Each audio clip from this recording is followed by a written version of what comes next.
আব্বু কটা পাটের শাক কাটতে দাও তো। পাটের শাক দিয়ে কি করবি? আম্মু বলে জাউর আনবে, হেডবানে কাটতে দিতে কইছি। ও আচ্ছা ঠিক আছে।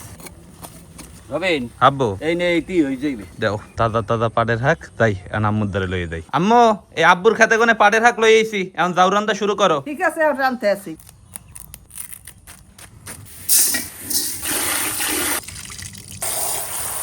পাটের শাক চাউলার ডাইল ধোয়া হয়ে গেছে, এখন এই চাউলার ডাইলের পাইলে পাহাই দিতে হইবে।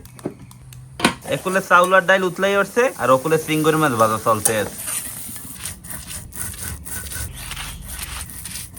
চিংড়ি মাছ ভর্তা বানাই না হয়ে গেছে। এখন এই চাউলার ডাইলের মধ্যে দিয়ে দিমু বোম্বাই মরিচ। চাউলার ডাইল প্রায় হিজে গেছে, এখন দিয়ে দিমু হলদির গুঁড়ি। রবিন, চাউলের ডাল তো পুরোপুরি হিচে গেছে, এখন শহীদে করতে হইবে। চাউলার ডাইল গোড়া হয়ে গেছে, এখন দিয়ে দিমু পাটের শাক। এখন দিয়ে দিমু নুন। রবিন, এখন পাইলেটা উঠে বাগার দিতে হইবে। আচ্ছা আম্মু। বাগার দেওয়ার পান্নে করের মধ্যে দিয়ে দিতে আসি সোয়াবিন তেল, কুচাইন্না পেঁয়াজ, কুচাইন্না রসুন।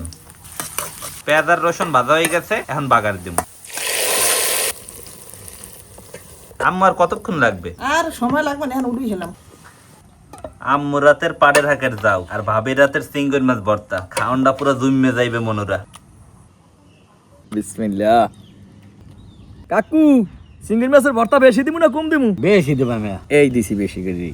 লিটন যে কাকু। সিঙ্গের ভর্তায় দেন যাওটা মাইকে লাও, খাইয়ে মজা পাবা হানি। আচ্ছা ঠিক আছে।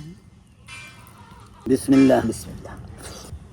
কাকু, পাড়ের আগে যাও আর চিংড়ি মাছের ভর্তা সেই রকমের লাগতে আছে কাকু। তোমার চাচি বানাইছে ক্ষমা, এই জন্যই তো বানাইছে ভালো দেখে। খালি হের চাষি না, হের বউ তো ভর্তা বানাইছে। আব্বু তোমার দ্বারা কেমন লাগবে? আমার কাছে খুব ভালো ওটা। সাবান লাগে না, সেই মজা। আমার দ্বারে প্রিয় খাওন, এটা খুবই আমার পছন্দ।